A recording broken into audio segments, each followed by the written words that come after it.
Oui, monsieur le professeur, des nouvelles pistes thérapeutiques que vous avez tracées, quelle est, à votre avis, celle qui est le plus près de nous pour sortir de la phase expérimentale et passer à la phase d'application et d'exploitation, à l'exception bien sûr de l'exercice physique?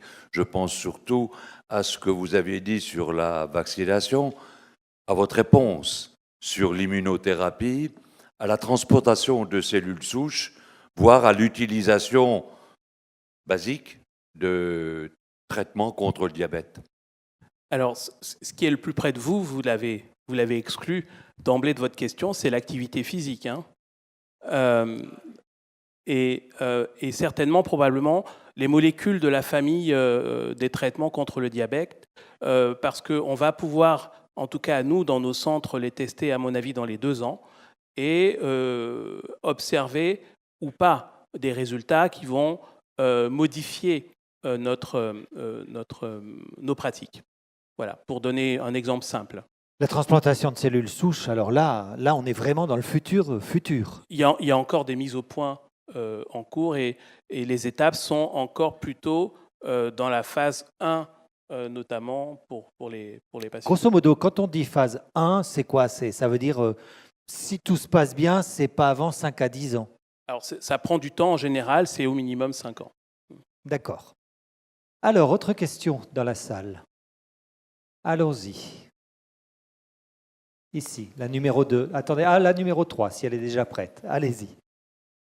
Excusez-nous, mais on a des projecteurs dans le visage qui fait qu'on ne vous voit pas. Oui, pour revenir sur la question des cellules souches, il me semble qu'on en parle maintenant que pour mémoire.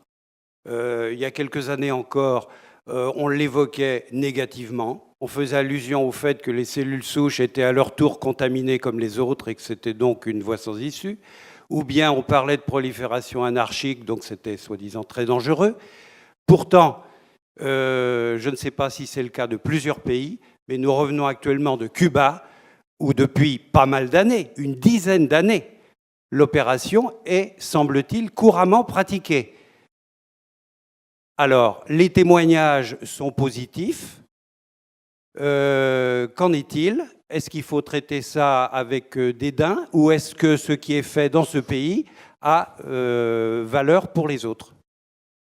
Alors, je n'ai pas la chance comme vous d'être allé à Cuba, en tout cas pas Je me tourne vers le encore. professeur Damier aussi. Vous connaissez Cuba, ce qui se fait là-bas aussi? Non? Oui, non, professeur? Et tous ceux qui sont dans la salle et Voilà. qui sont professeurs peuvent répondre. Hein, là, Et donc, je n'ai pas la chance comme vous de connaître l'activité scientifique de mes collègues cubains en dehors de ce qui est publié dans la littérature. Et l'idée que j'en ai, c'est qu'on est vraiment encore au stade de la mise au point. Et je parle des cellules souches et pas des greffes de cellules issues de fœtus injectées, par exemple, dans le mésencéphale, ce qui est différent, qui est quelque chose qu'on a pratiqué dans les années 70-90 et qui a été arrêté parce que ça posait notamment des problèmes non seulement éthiques, mais également d'efficacité. Vraiment. Moi, je n'ai pas connaissance de ce que vous dites, et en tout cas de l'efficacité que vous semblez prêter à cette stratégie à Cuba. Voilà, même réponse, je regarde devant. C'est à peu près la même tonalité, ce que je lis sur le visage du professeur Damier ou de son voisin. Alors, on va prendre une autre question. La numéro 2, allons-y. Vous avez évoqué l'utilisation ou le recyclage de médicaments existants. J'ai cru lire il n'y a pas très longtemps qu'il y avait des pistes sur un anticancéreux qui aurait des effets intéressants sur le Parkinson. Est-ce que j'ai mal lu ou bien y a-t-il une piste de ce côté-là ? Alors, anticancéreux, vous pouvez me dire lequel ? Parce que, en fait, certains des traitements qu'on... Enfin, je n'ai pas d'idée forcément sur un anticancéreux qui serait... Philippe, tu as... Voilà, Philippe Damier, je vais lui passer mon micro. On l'avait évoqué l'an dernier, il y avait un anti-apoptotique, donc quelque chose qui va contre la mort neuronale, qui avait été testé, mais de façon extrêmement préliminaire chez un tout petit nombre de patients. Ça avait fait une communication scientifique au Congrès des neurosciences américaines, mais maintenant on attend les phases suivantes d'évaluation d'efficacité du médicament avant de savoir si ça marche ou pas. Mais c'est une des pistes qu'il y a, mais il y a pas mal de pistes qui sont à laisser. Si vous allez sur le site qui s'appelle Clinical Trial, Il y a plus d'une centaine d'essais thérapeutiques actuellement dans la maladie de Parkinson. Bon, j'ai changé de micro. Vous gardez le micro et comme ça, vous allez vous asseoir à côté du professeur Vérin. S'il y a d'autres questions où vous pouvez apporter un complément de réponse, vous le ferez sans problème. Allez-y, monsieur, posez votre question.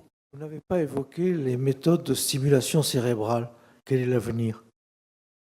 Alors, de stimulation cérébrale Les électrodes. Oui. électrique, Oui.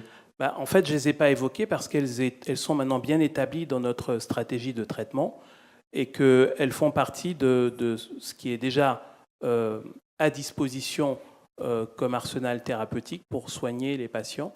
Et elles restent des éléments de traitement très importants qu'on propose tous les jours dans nos centres. Donc, il ne m'a pas paru utile d'en parler pour cela. Mais il n'y a que quelques patients qui sont répondants. Toutes les personnes qui sont atteintes par la maladie ne peuvent pas recevoir ce traitement par stimulation cérébrale profonde. Alors, il y a des critères, mais ça, vous le savez, qui permettent d'anticiper que les patients qu'on opère vont bien répondre. Et notamment, il faut qu'il n'y ait pas de problème d'équilibre, il ne faut pas qu'il y ait de problème de marche et notamment, il faut qu'il y ait notamment de fléchissement des performances intellectuelles, puisque ces éléments ne sont pas améliorés par la stimulation. C'est ce qui peut notamment restreindre, en même temps que nos capacités à traiter les malades, l'accès de ces traitements. Mais aujourd'hui, en tout cas en France, avec nos modes d'organisation, on peut dire que ce n'est pas comme il y avait une dizaine d'années, et la plupart des centres experts sont en mesure d'offrir la prise en charge aux malades qui le justifient. Voilà, on n'est pas au stade de la recherche, là on est vraiment au stade du traitement qui est en place depuis plusieurs années. Autre question. On est à 3 là-bas. La 3 là-haut. Bonjour. Bonjour. Je suis Guillaume Le Breton, kinésithérapeute à Boulogne-Billancourt.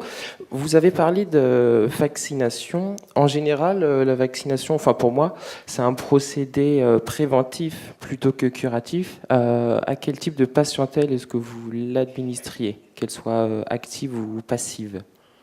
Alors, voilà, peut-être d'ailleurs expliquer les deux types de vaccination, oui, la préventive, la thérapeutique. C'est-à-dire que vous avez raison, celle qui est censée être préventive, c'est celle dans laquelle on va injecter des produits et que l'organisme va s'habituer et va s'entraîner à reconnaître l'alpha-synucléine anormale et en gros l'attaquer pour permettre de l'éliminer. Et c'est le processus de la vaccination classique, comme la vaccination contre la grippe, etc. Et puis l'autre aspect, c'est qu'on injecte des anticorps monoclonaux qui vont permettre de se fixer sur l'alpha-synucléine pathologique et favoriser son élimination. Donc c'est ce qu'on appelle la vaccination passive. Dans les deux cas, il y a encore des questions de mise au point, c'est-à-dire qu'on ne sait pas bien à quel type de patient on doit les adresser. Pour l'instant, on imagine qu'il faudra probablement déterminer des groupes de patients à risque de la maladie, c'est ce que j'ai évoqué. On pourra les rechercher peut-être du côté des malades qui présentent, ou des personnes non malades encore, qui présentent des troubles du comportement dans le sommeil ou des anomalies du sommeil, et chez lesquels on peut présager qu'ils vont développer la maladie. Donc ça peut être une bonne piste. Autre question, la numéro 4, là-haut. Je voulais vous dire que j'ai entendu dire que les zincs étaient un neurotoxique. Donc je pense que des personnes âgées ont souvent des appareils dentaires avec des produits collants adhésifs qui contenaient du zinc. Et le zinc maintenant est supprimé depuis 2 ans. Est-ce que vous pensez que ça a eu une influence sur le Parkinson, le zinc? Grosso modo, on est sur les produits toxiques, comme par exemple le zinc, effectivement. Alors, tous les métaux lourds qui sont en excès peuvent avoir une toxicité pour l'organisme en général. Donc, après, d'incriminer les appareils dentaires et leurs limites, je n'ai pas connaissance d'études qui permettent de justifier cette approche. Puisqu'on était dans les métaux, le fer, alors ces fameux chélateurs de fer, ces médicaments qui diminuent la quantité de fer, qu'en pensez? Alors, c'est une étude intéressante qui est en cours actuellement au niveau européen. On teste un produit qui est susceptible d'aider à capter le fer et à en diminuer son activité et sa nocivité pour le cerveau. Pour l'instant, on est au stade d'inclusion, c'est-à-dire sur 330 malades qui doivent être inclus dans cette étude. Il y en a 200 qui sont inclus. Et donc, les résultats à venir vont être dans un an et demi. Et ça fait partie de ces étapes où il faut tester très minutieusement l'effet des traitements dans des études assez lourdes et qui sont actuellement en cours. Et on a la chance d'avoir un des acteurs de ces études en France, ce qui veut dire que si on a des résultats, ça sera assez rapidement, éventuellement disponible pour qu'on puisse modifier nos pratiques dans l'intérêt des patients. Très bien. Allons-y, la 3. Bonjour. J'ai une question un peu naïve pour essayer de comprendre votre degré d'optimisme. Est-ce que vous pensez que dans les 10 ans à venir, on aura trouvé un remède suffisamment efficace pour faire reculer la maladie? Alors, je vais vous dire des choses. Je n'oserais pas dire que je vais faire une réponse de Normand, puisque je viens de Poitiers. La manière dont on prend en charge la maladie aujourd'hui n'a rien à voir avec ce que j'ai appris quand j'ai commencé à voir et à examiner des malades en 1997, par exemple. Et on a fait énormément de progrès, on a affiné notre qualité de diagnostic, de suivi. Et donc, mon idée, c'est que dans 10 ans, ce que je fais aujourd'hui n'aura rien à voir avec ce que je ferai dans 10 ans. Et je pense que ce sera encore plus dans l'intérêt et dans l'efficacité pour les patients. Voilà, j'ai répondu. Ça sera meilleur dans 10 ans qu'aujourd'hui, mais ça ne sera pas obligatoirement la définitive. C'est difficile à dire. Hein. C'est comme la question que vous posiez à M. Clanet tout à l'heure, de s'engager s'il y aurait ou pas un plan. Je pense qu'on a toute une série d'éléments qui peuvent converger et définir des choses vraiment qui peuvent changer l'évolution. Après, vous savez, des fois, ça change complètement par le hasard. Quand on prend l'exemple des vaccinations, bon nombre d'entre elles ont été découvertes totalement par hasard, hein, avec des produits qui étaient utiles dans une maladie, qui étaient en bout de course dans une maladie, dont on a trouvé l'efficacité par hasard dans une autre. On n'est pas à l'abri aussi d'une surprise comme ça qui change totalement notre pratique et qui révolutionne le quotidien. Question numéro 1. Allez-y, madame. Oui, bonjour. J'aurais une question sur la prévention. Vous avez montré dans votre première diapositive une étude qui montrait des liens épidémiologiques, donc pas des relations causales entre certains facteurs de risque et la maladie de Parkinson. Donc j'aimerais savoir, hormis, semble-t-il, l'activité physique à l'âge entre 30 et 40 ans, s'il y avait des recommandations de santé publique pour prévenir la maladie de Parkinson ou des conseils à donner. Je suppose qu'on ne dit pas aux gens buvez du café, buvez de l'alcool, fumez et arrêtez les produits laitiers. Donc est-ce qu'il y a des recommandations de santé publique? Alors votre question est vraiment fondamentale parce que elle soulève en fait une des fragilités de notre vision de la santé publique, c'est qu'on fait insuffisamment de la prévention. Et la difficulté liée à ça est que, comme vous le dites aussi, c'est que ces facteurs qu'on identifie, on les identifie comme étant associés, mais ça ne veut pas dire qu'ils sont la cause. Et donc, il y a certainement des travaux à faire, et les travaux, ça veut dire en fait recruter des cohortes de malades dans du temps et essayer de définir des facteurs qui seraient incriminés ou pas, et de comparer dans les différents groupes exposés ou pas à ces facteurs, concrètement, quel facteur est causal. Et ensuite, pour déterminer s'il est causal, il faut aussi, sur un modèle expérimental, prouver qu'il est causal. Et à ce moment-là, ça permet d'avoir une démarche de santé publique. C'est ce qui a été fait pour les pesticides, puisque maintenant il y a des normes, notamment de protection, etc. C'est une démarche de santé publique. Alors de le généraliser à l'ensemble de la population, on n'en est pas là encore. La seule chose qu'on peut dire, c'est le sport. Pour le reste, on ne peut pas donner d'autres conseils. Physique, oui, l'activité. Pardon, vous avez raison. Oui, je ne recommanderais pas de de fumer, de boire avec modération, bien sûr, du vin rouge. En dehors de ça, rien d'autre. Allez-y, question numéro 2, monsieur. En ce qui concerne le fer, alors comment ça se passe dans la pratique si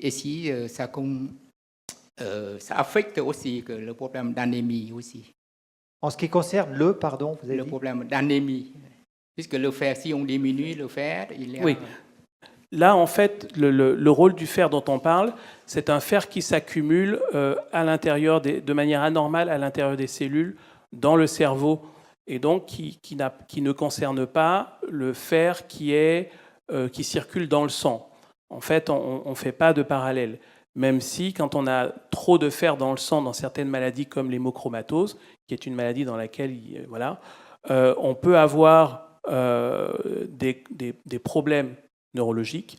Et donc, il faut faire une distinction effectivement entre les problèmes de fer liés à l'anémie dans le sang et ces questions dans les cellules cérébrales qui sont totalement distinctes. Vous avez un complément, vous souhaitez réintervenir, je crois, donc on va vous redonner le micro, il n'y a pas de problème. Et dans la pratique, alors que le traitement, comment ça se passe? Alors, le traitement permet en fait de faciliter l'élimination du fer dans le cerveau. Et parmi les effets secondaires de ce traitement, il y a entre autres des troubles digestifs, des réactions allergiques et notamment une baisse des globules blancs. Voilà. Mais ça n'a pas d'impact sur le taux de fer stricto sensu dans ça ne provoque pas d'anémie stricto sensu. Voilà ce que j'allais dire.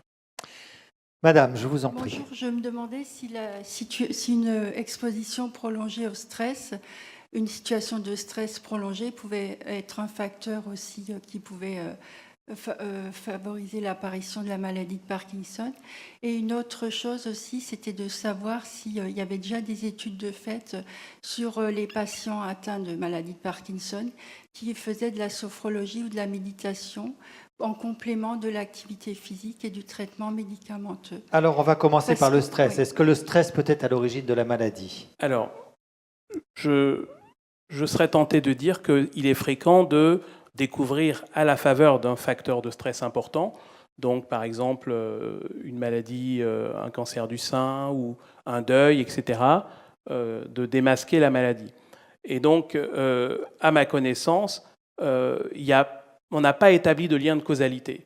L'idée, c'est ce qu'on en fait, c'est l'idée que j'en ai moi personnellement, c'est que le stress, en fait, contribue à démasquer les symptômes de la maladie, comme le tremblement, le ralentissement, etc. Et on est vraiment dans quelque chose qui arrive en même temps et qui est le mauvais hasard, quoi. Voilà. La deuxième partie de la question concernait la sophrologie, que l'on ferait à côté du reste, d'ailleurs. Alors, il y a des études qui montrent notamment que la méditation a des effets en fait favorables sur les circuits cérébraux. Ça a été insuffisamment étudié, mais il y a des études d'IRM fonctionnelles qui indiquent que ça a un effet, en tout cas chez les patients non parkinsoniens. Dans le cadre de la maladie de Parkinson, je n'ai pas connaissance d'études qui ont testé l'effet de... Marc, tu en as une, toi?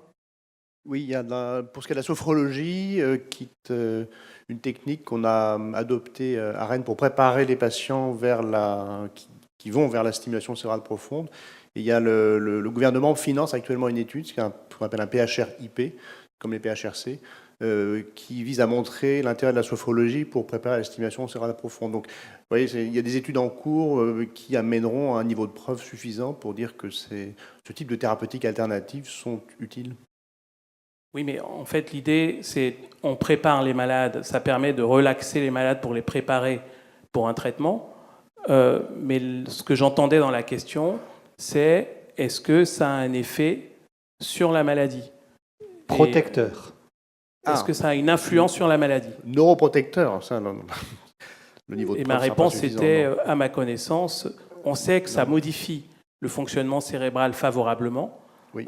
Mais par contre, de dire que ça a un impact sur la maladie, je pense qu'on n'a pas de preuves. Non. Et par contre, que la sophrologie soit utile pour préparer les patients pour une chirurgie ou une épreuve, etc., incontestablement. Je pense que le niveau de preuve qu'on a obtenu avec l'étude sur le tai chi, ça, la même rigueur peut être appliquée à d'autres techniques comme la sophrologie.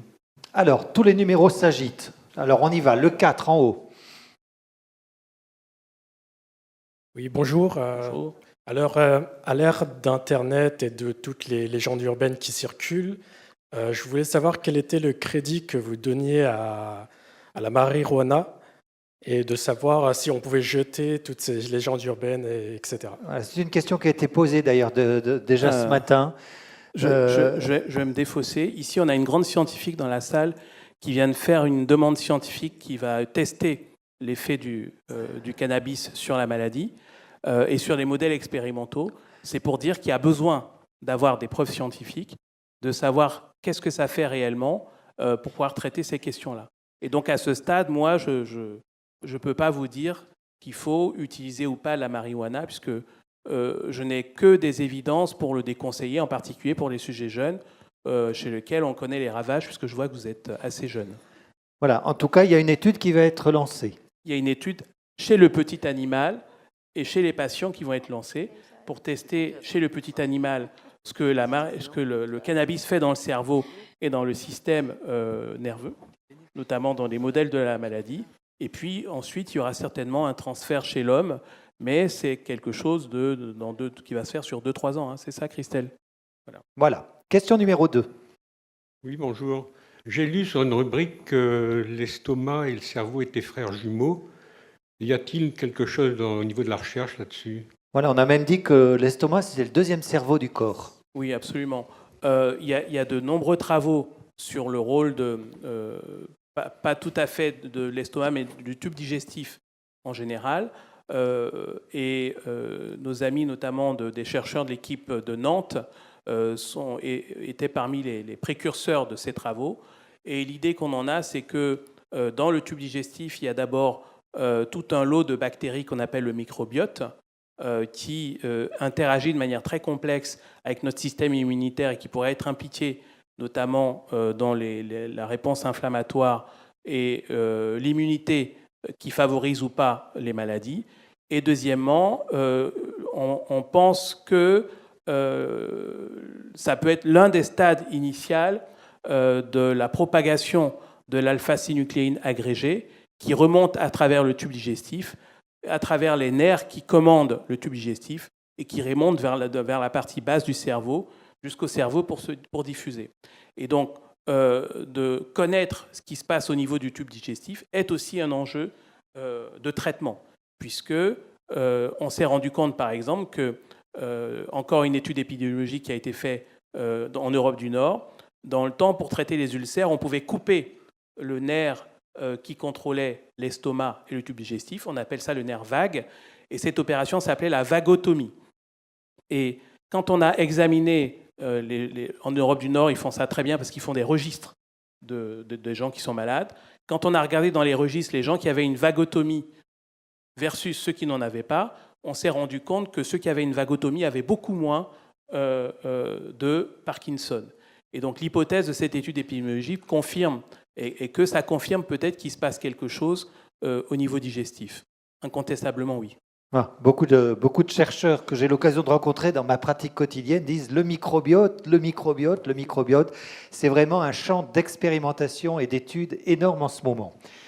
Le numéro 3, madame. Oui, c'était une question par rapport au traumatisme crânien, c'est-à-dire la fréquence des traumatismes crâniens. J'ai cru comprendre qu'on peut trouver des traumatismes crâniens dans un très grand, enfin un souvenir dans un très grand nombre de Parkinsoniens, et en particulier le lieu du crâne où ça peut avoir lieu. Enfin, c'est-à-dire, est-ce qu'un choc dans le bulbe rachidien, par exemple, qui se trouve très proche de la substance noire, dans un accident de voiture, par exemple, où on peut cogner le plafond, et va produire les mêmes dégâts que un choc dans une partie plus latérale de la tête. Enfin, est-ce qu'il y a des études pour essayer de comprendre ce phénomène? Alors, encore une fois, c'est des études d'association qui ont des biais.